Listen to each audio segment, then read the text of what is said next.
인간의 생각과 하나님의 생각이 다르지요. 성경은 그것을 굉장히 강하게 이야기합니다. 내 생각은 너희와 다르다. 내 뜻이 하늘이 땅보다 높음 같다라는 말로 성경은 하나님의 그 뜻이 인간과 크게 다른 것을 말씀하고 있습니다. 이사야 성경에 기록이 되어 있고 또 예레미야에도 그런 말씀이 나와 있습니다.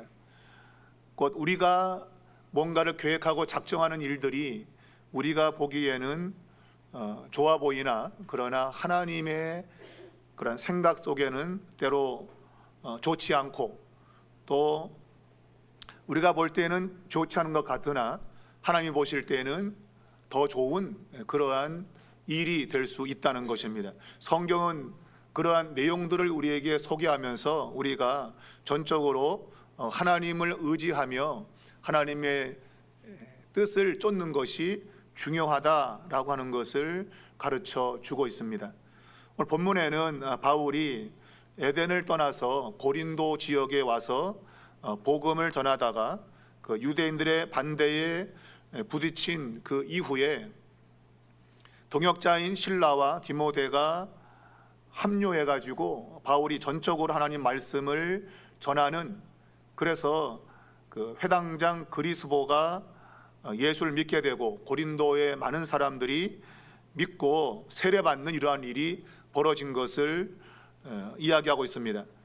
그러면서 우리 주님께서 이 고린도 지역에 내 백성이 많으니 잠잠하지 말고 침묵하지 말고 말씀을 전하라, 이렇게 용기를 주었습니다. 자, 그러한 상황을 오늘 이제 11절에 보면 1년 6개월의 시간을 이야기하고 있습니다. 그러니까 바울이 고린도에 와서 사역한 지 1년 6개월이 소요되었다고 보는 거죠.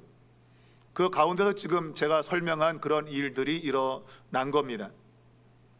그런 와중에 이제 12절에 보면 갈리오라는 사람이 아가야 지역에 총독이 된 그때의 이야기를 누가가 적고 있습니다.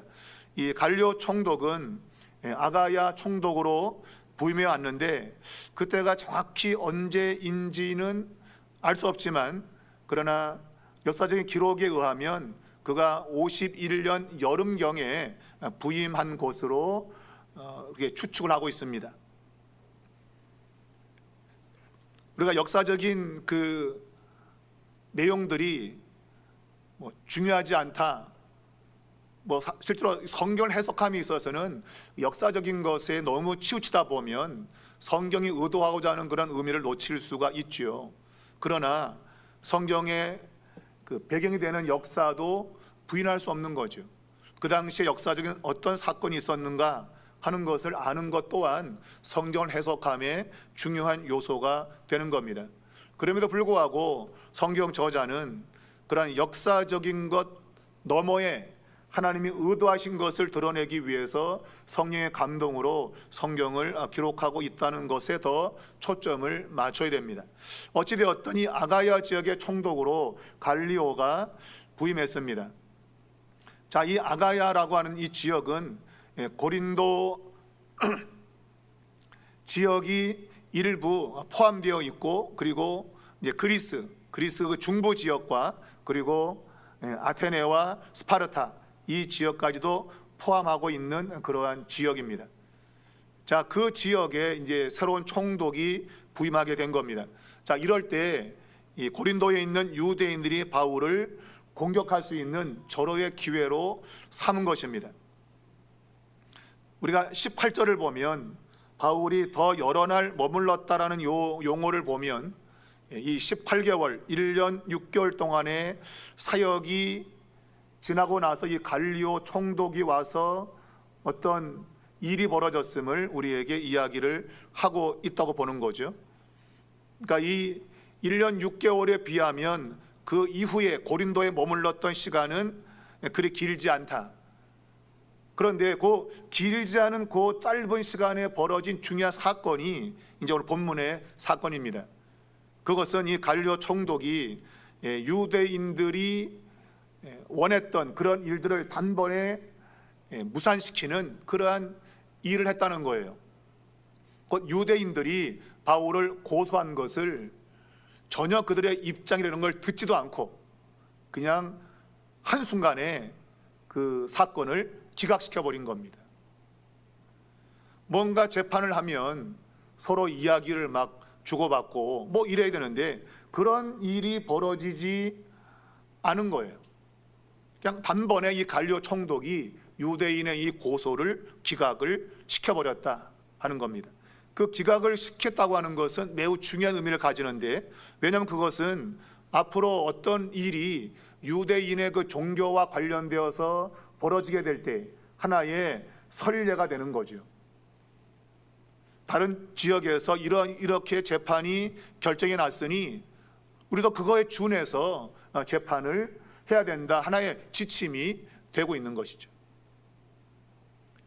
자, 이 바울의 반대자들이 정말 절호의 기회를 잡았다고 생각했는데 도리어 그것은 이 바울, 곧 기독교가 더 힘있게 전파되는 하나의 근거가 되었다라는 것입니다.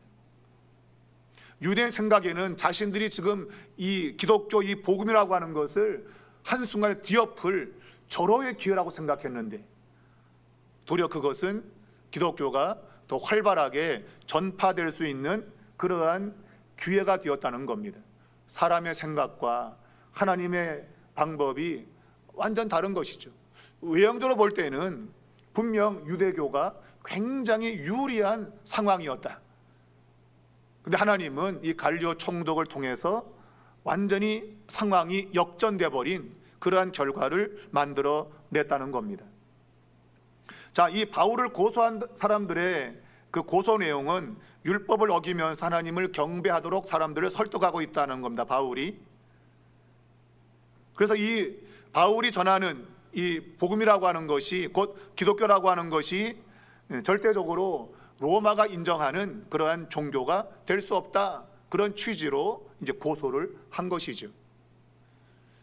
자, 로마 사람들은 자신들이 지배하고 있는 그 지역에 식민지 사람들이 믿고 있는 종교를 허용해 주고 있습니다. 그런데 이 바울이 전하는 이 복음을 통해서 발생한 기독교는 종교가 될 수 없다라고 하는 것이 바로 이 유대인들이 하나의 로마법에 저촉되는 것으로 지금 고소를 하려고 한 것이죠. 근데 놀랍게도 이 갈리오 총독은 하여튼 유대교와 관련된 것에 대해서는 전혀 관심을 두고 있지 않은 겁니다. 그러니까 종교적인 문제, 또 관습적인 이런 문제라고만 느껴지면 이 갈리오 총독은 전혀 그런 것에 신경 쓰고 싶지 않다, 그런 것에 관여하고 싶지 않은 겁니다. 그래서 이 바울이 자기 자신의 입장을 변호하려고 말을 하려고 했지만 이 총독이 그것을 하지 못하게 하고 자기가 바로 판결을 내리면서 이 고소 이것을 기각을 시켜버렸어요. 그러니까 갈리오 총독이 볼 때는 중대한 문제라면 내가 이 사건을 다루겠지만 내가 볼 때는 이것은 중대한 문제가 아니다, 아주 사소한 문제라고 생각을 하고 있는 겁니다.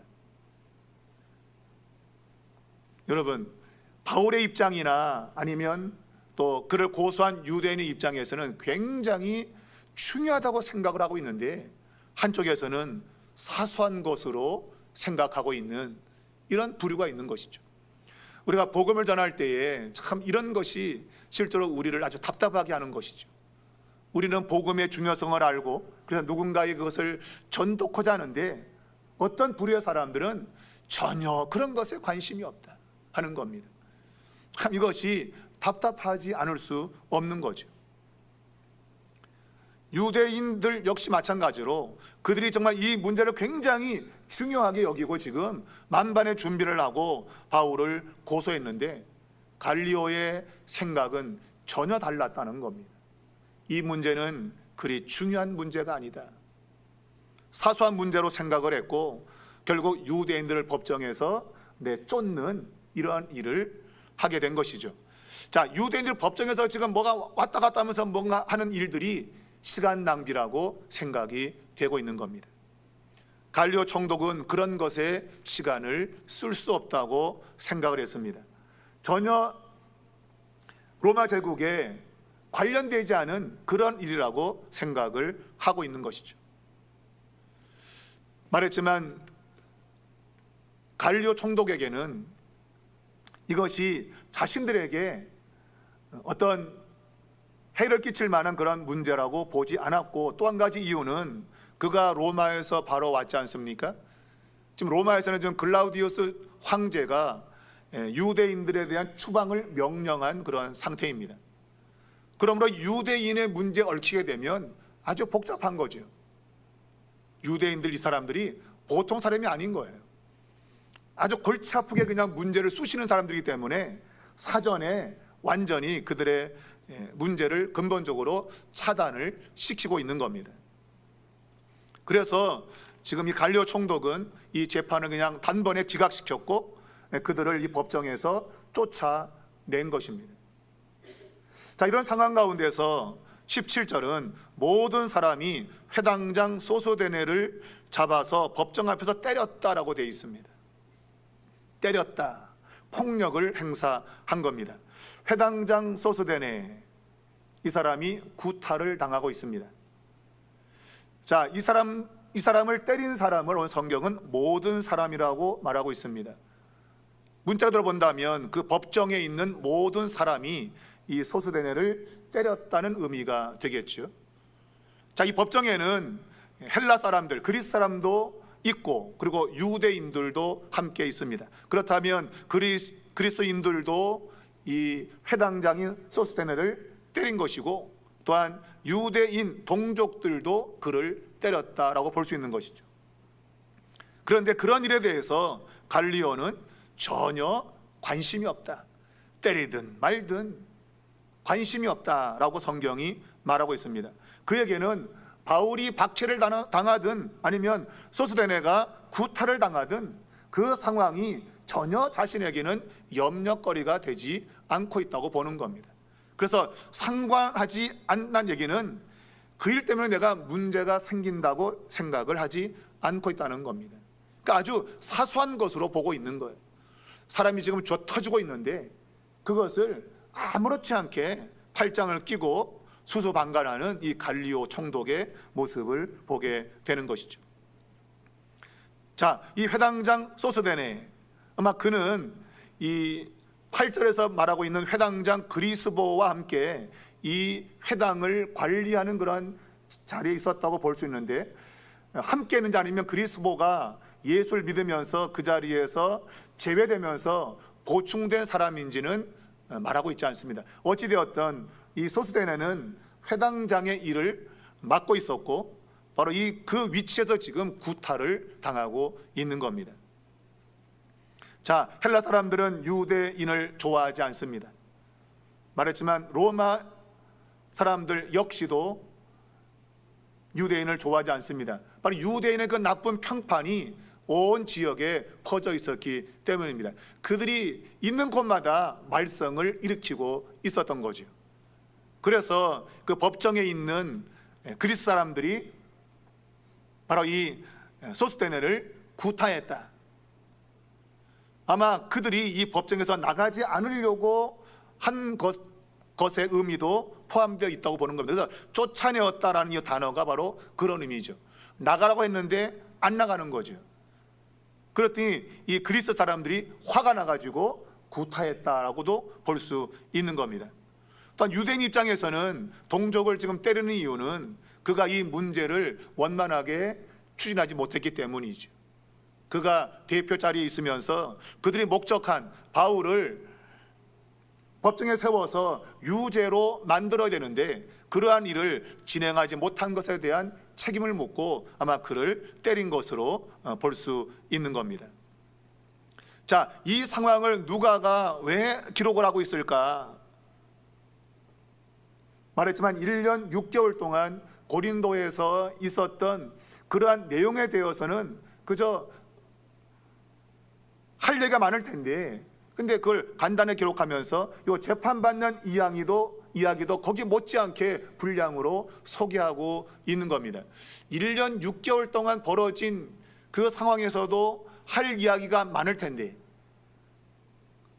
짧은 기간 동안에 있었던 이야기를 거의 비슷한 분량으로 누가가 쓰고 있는 이유는 제가 서두에 말씀드렸지만 이 재판의 결과가 매우 중요했다고 하는 겁니다.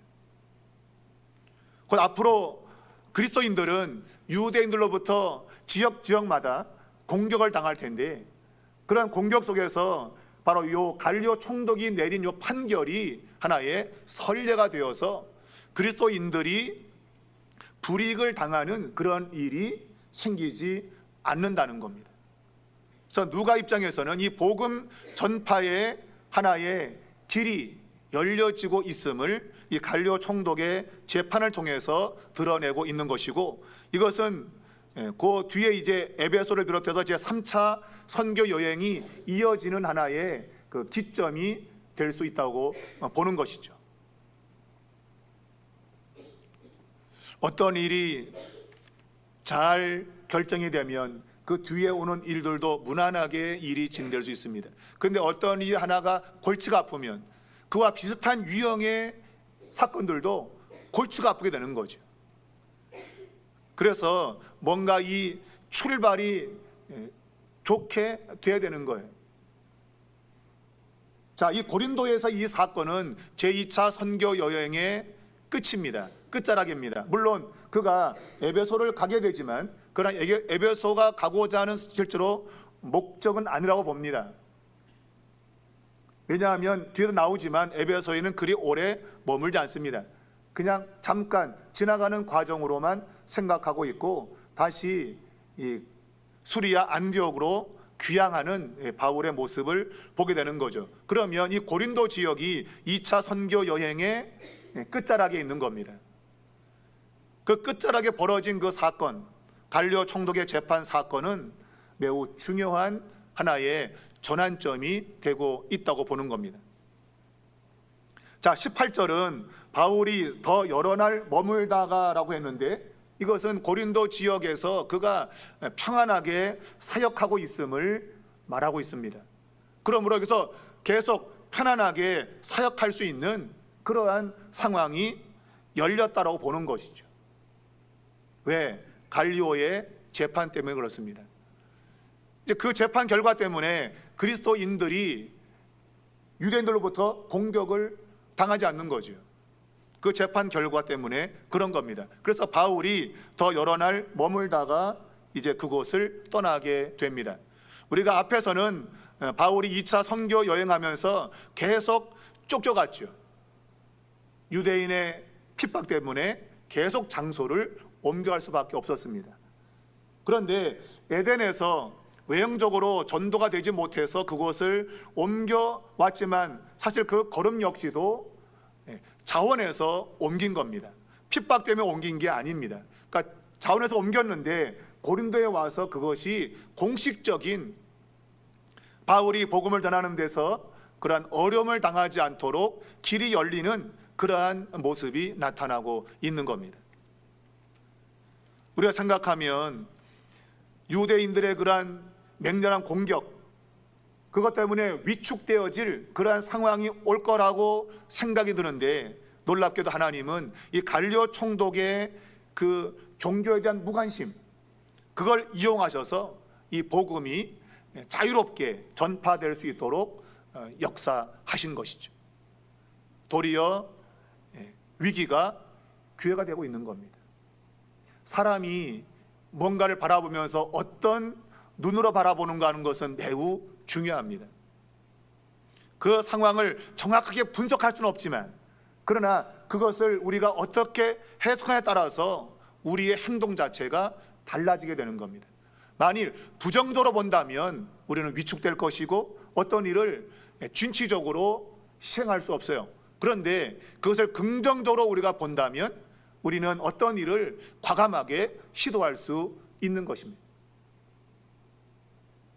그래서 사람이 긍정적이냐 부정적이냐 하는 것은 그 사람의 앞날을 결정하는 아주 중요한 키가 되는 겁니다. 늘 듣는 이야기지만 물을 마시면서도 반쯤 마시고 아이고 반밖에 안 남았네 이런 사람이 있는가 하면 아직도 반이나 있네 이런 사람이 있어요. 그러니까 똑같은 상황인데 어떤 사람은 그것을 비관하면서 나쁜 쪽으로 보는 사람이 있는가 하면 아직까지도 괜찮다, 좋은 쪽으로 보는 그런 사람이 있는 것이죠. 우리는 성경을 보면서 그러한 안목을 자꾸 키워나가야 되는 겁니다. 성경은 읽으면 읽을수록 그러한 안목과 분별력을 가지게 되는 겁니다. 그래서 우리가 성경을 보는 거예요. 성경은 성령의 감동으로 기록이 된 것이기 때문에 그렇습니다. 성경 읽을 때마다 성령이 우리 마음에 감동을 주고 상황을 바라보면서 부정적으로 보는 것이 아니라 긍정적으로 이 복음의 능력을 향해서 나아가도록 하나님이 역사하고 있음을 보게 된다는 거예요.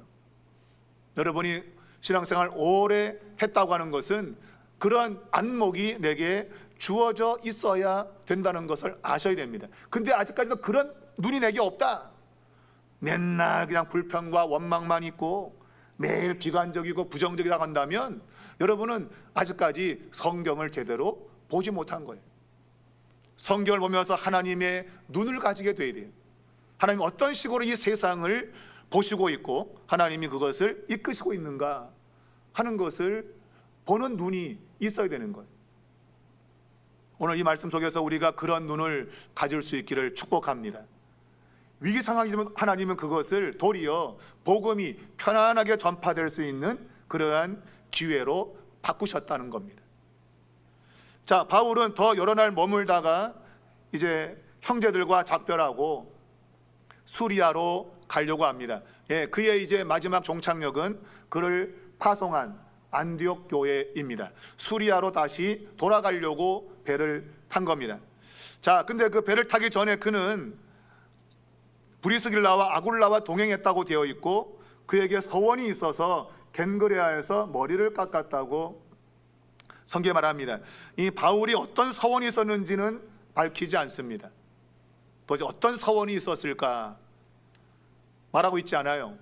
그래서 서원이라고 하는 이 단어 속에는 그가 예루살렘이라고 하는 이 성전이라고 하는 것과 연관을 지을 수 있는 것이죠. 왜냐하면 서원한 것을 마무리 짓는 곳은 성전입니다. 성전에 가서 제사를 드림으로 그 서원을 마무리 짓게 되는 겁니다. 그래서 그가 이 서원이 있었기 때문에 실제 겉으로는 머리를 깎았지만 그러나 그것을 마무리 짓기 위해서는 성전에 가야 된다. 그렇다면 예루살렘에 가야 될 그런 명목이 생기는 것이죠. 그래서 정확히 그가 지금 이 고린도에서 이걸 마무리 짓고 이제 안디옥으로 가야 될 이유를 정확히 말하고 있지 않지만 아마 예루살렘과 연관이 되어 있을 수 있다라고 볼 수 있는 것이죠. 그래서 이제 그 뒤에 보면 가이사라에 상륙해서 올라갔다는 얘기는 예루살렘으로 올라갔다는 이야기입니다. 그러니까 예루살렘에 올라가서 교회의 안부를 묻고 자기가 계획했던 모든 것들을 아마 마무리 지었을 거라고 이제 생각을 할 수 있는 것이죠. 어찌되었던 그가 이제 고린도를 떠나게 됩니다. 떠나면서 브리스길라와 아굴라도 동행을 했습니다. 그리고 그들이 온 곳이 바로 에베소라고 하는 곳입니다. 이 에베소라는 이 지역은 당시의 상업도시고 굉장히 발전된 지역이었습니다. 자, 이 발전된 지역에서 바울이 회당에 들어가서 유대인들과 변론했다고 되어 있습니다. 근데 놀랍게도 이 유대인들이 매우 호의적이었다. 그러니까 이전에 있었던 유대인들의 반응과는 다른 반응을 보이고 있는 것이죠. 아마 그것은 이 갈리오 총독의 그 재판의 결과가 영향을 미친 것이라고 해석할 수 있는 여지가 있는 것입니다. 도대체 그들이 왜 호의적으로 되어 있는지는 말하고 있지 않아요. 그러나 요 사건 바로 앞전에 지금 갈리오 총독의 그 재판을 이야기하고 있는 이유는 그 재판의 결과가 영향을 미치고 있다라고 보는 거죠.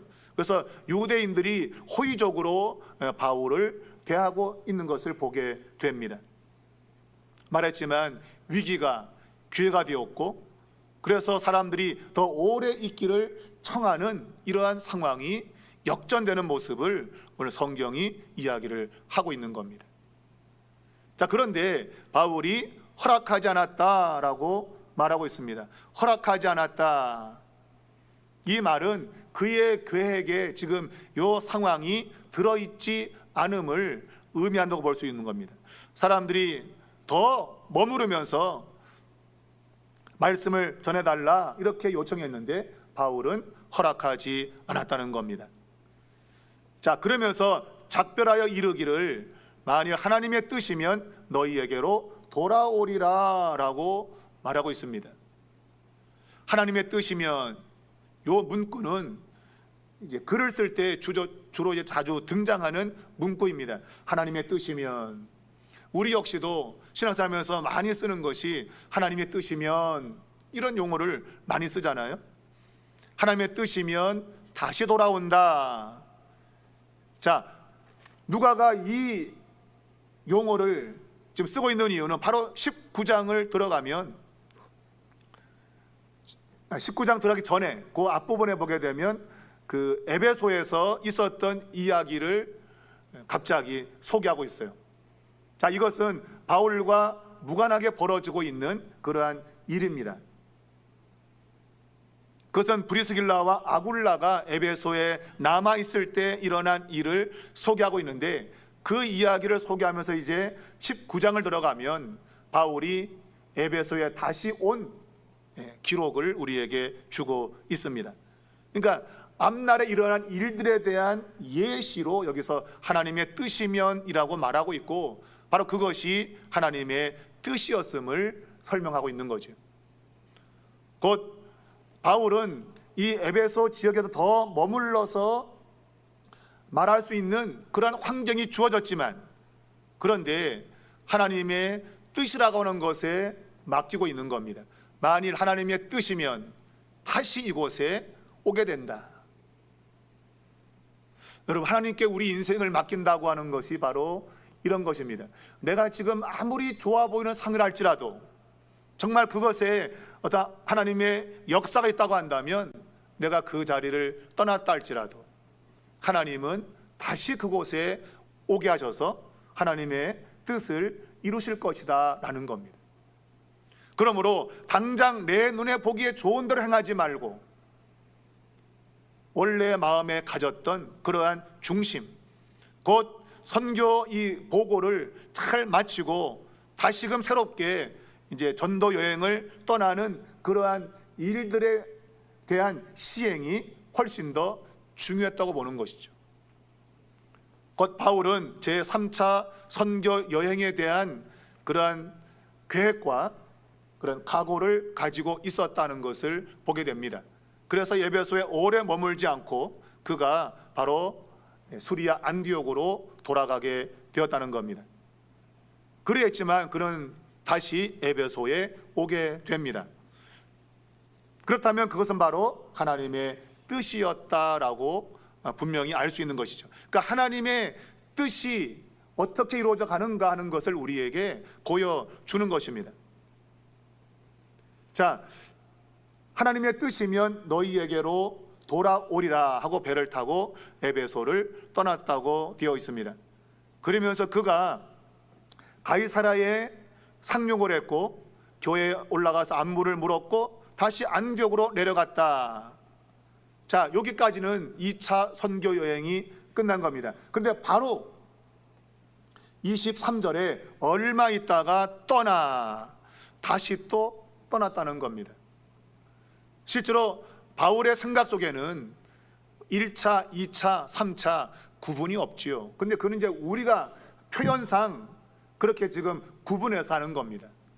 그러니까 이 수리아 안디옥을 기점으로 바울이 선교를 떠날 때마다 1차, 2차, 3차로 구분을 짓고 있는데 그러나 실제로 바울의 의중에는 그런 구분이 있는 게 아닙니다. 그는 내가 이번에 1차로 계획하고 2차로 계획하고 3차로 계획해야지 그런 의도가 없어요. 그것이 바로 이 얼마 있다가라는 표현 속에 들어있는 겁니다. 얼마 있다가. 그러니까 그래 오랜 시간 있지 않았어요. 그리고 바로 다시 선교를 떠난 겁니다. 그러니까 이것은 3차라기보다도 어찌 보면 2차의 연속이라고 볼 수 있고 그것은 2차 선교 여행 때 하나님이 이 아시아 지역의 선교를 막으신 것을 하나님의 때에 그 선교를 시행하도록 역사한 그러한 부분을 드러내고 있는 겁니다. 우리가 제2차 선교 여행 때 바로 이 아시아에 복음 전하는 것을 하나님께서 허락하지 않았다고 되어 있잖아요. 그러니까 그가 원래는 이 갈라디아 또 부르기아 그리고 이제 서편으로 계속 이제 에베소 또 라오디게아 이쪽으로 계속 지금 서쪽으로 가면서 복음을 전하고 싶었는데, 그런데 그걸 막은 거예요. 2차 선교 여행 때. 그래서 서쪽으로 가다가 다시 북쪽으로 올라갔다고 했죠. 그죠? 그래서 비두니아 쪽으로 저쪽 위쪽 동쪽으로 올라가려 했지만 그것 또한 막으셨다고 돼 있어요. 그래서 할 수 없이 다시 서쪽으로 진행해서 마게도냐 유럽 쪽으로 넘어갔다고 돼 있습니다.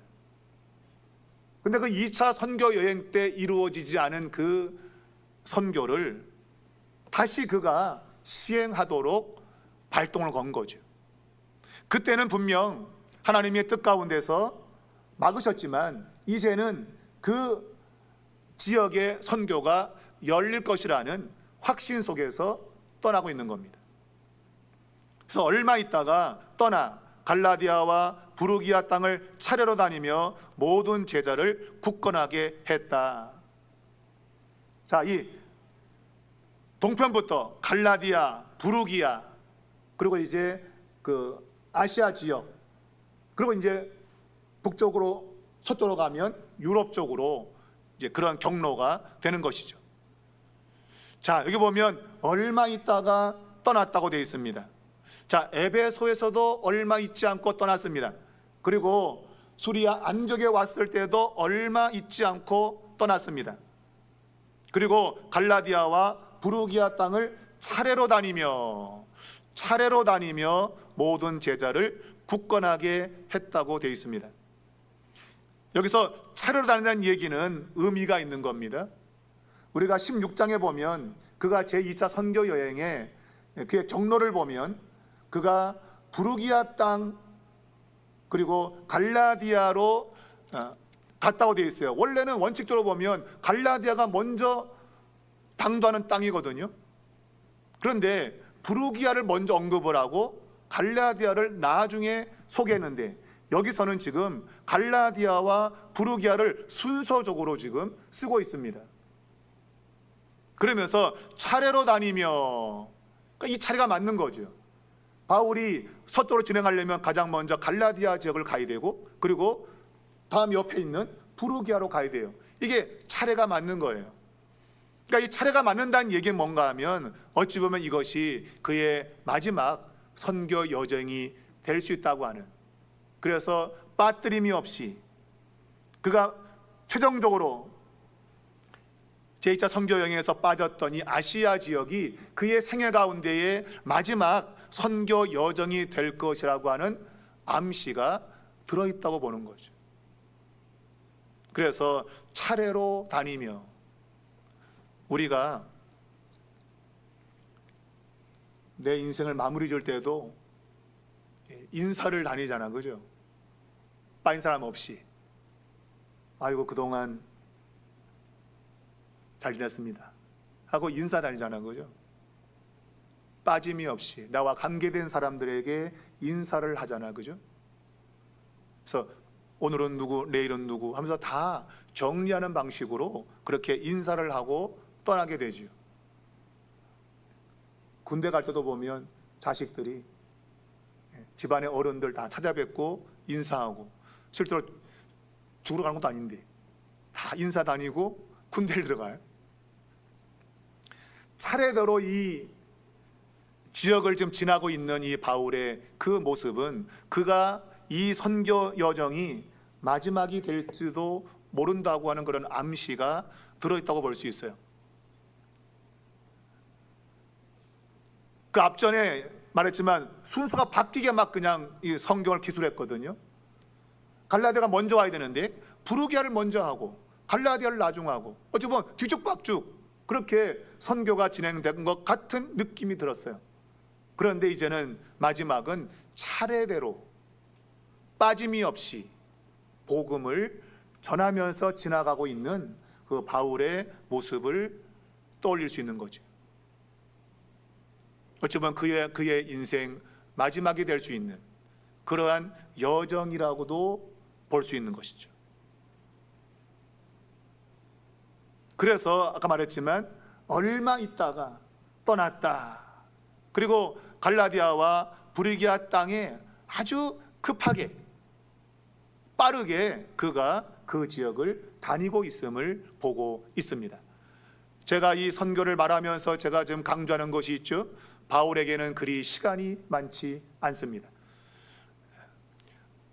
내게 주어진 시간에 효과적으로 복음이 빠짐없이 전파될 수 있도록 그가 바쁘게 움직이고 있는 것을 보게 됩니다.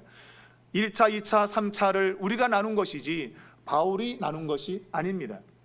그 자신은 선교를 보고하고 또다시 선교를 떠나면서 어쩌든지 맡겨진 사명을 위해서 그는 자신의 일생을 드리고 있는 것입니다. 조금 더 쉬면서 비축하고 에너지를 공급받고 뭔가 잘 준비해서 갈 것 같은데 얼마 있지 않아서 또다시 떠났다.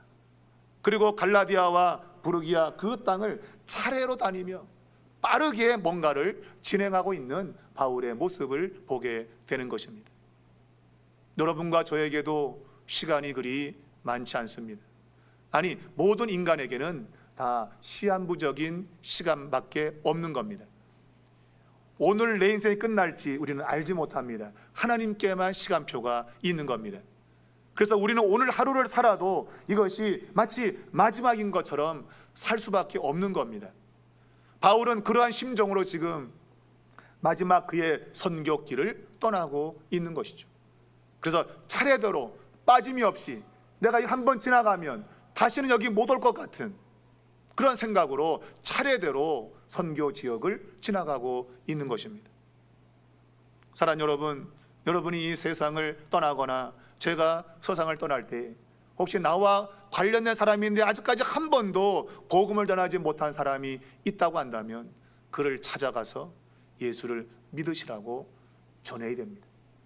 하나님 그렇게 하라고 우리에게 관계를 맺게 하셨고 우리의 걸음걸음에 그들과 연관이 되도록 하신 겁니다. 근데 우리에게는 그런 생각이 없이 그냥 인생 살다가 그냥 가는 거지 굳이 그런 걸 생각해야 되나 그럴 때가 있습니다. 근데 바울은 그런 사람이 아니었습니다. 그는 2차 마치고 나서 바로 얼마 있다가 3차를 떠났고 그것도 차례대로 동쪽부터 서쪽까지 자기가 다녔다가 빠진 곳이 있지 않도록 지나가고 있습니다. 하나님은 2차 선교여행 때 아시아 지역을 막으셨습니다. 그러나 이제 하나님께서 그 지역에 문을 열 것을 믿었고 차례대로 아마 마지막 길을 그 여정을 떠나고 있다고 보는 겁니다. 여러분과 저도 이제 목적지에 곧 도착할 겁니다. 그 목적지에 도착하기 전에 우리가 만나야 될 사람들, 내가 해야 될 이야기들 해야 됩니다. 아끼지 말고 여러분, 내 시간이 점점점 줄어드는 이러한 상황 속에서 내 목적지가 점점점 가까워지고 있는데 오늘 바울처럼 차례로 다니며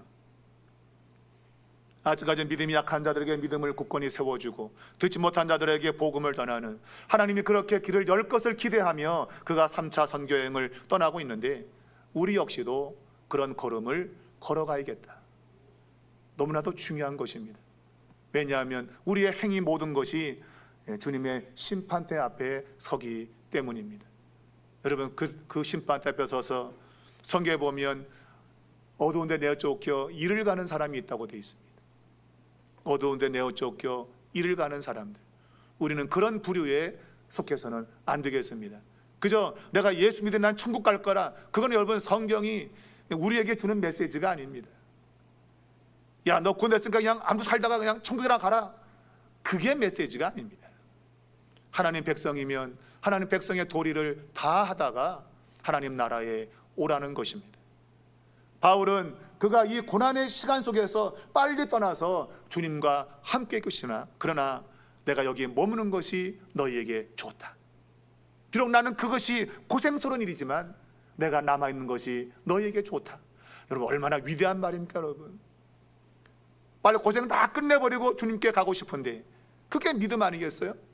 빨리 그 나라 가서 편히 쉬고 싶지 않겠습니까? 그러나 이 땅에 아직까지 할 일이 있기 때문에 나는 갈 수 없다.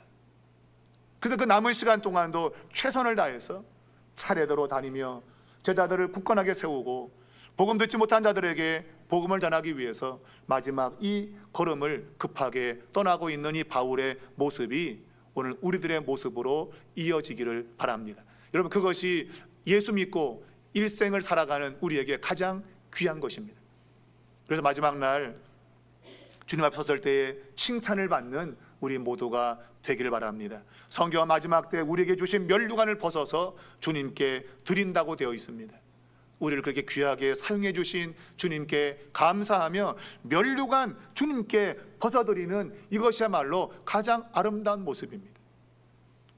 여러분과 저에게 그런 은혜를 지금 주시고 있다는 사실을 분명히 기억하고 목적지에 도착하기 전에 빠짐이 없이 여러분의 삶의 주변 자리를 복음으로 수놓을 수 있는 그러한 삶이 이루어질 수 있기를 주님의 이름으로 축복합니다.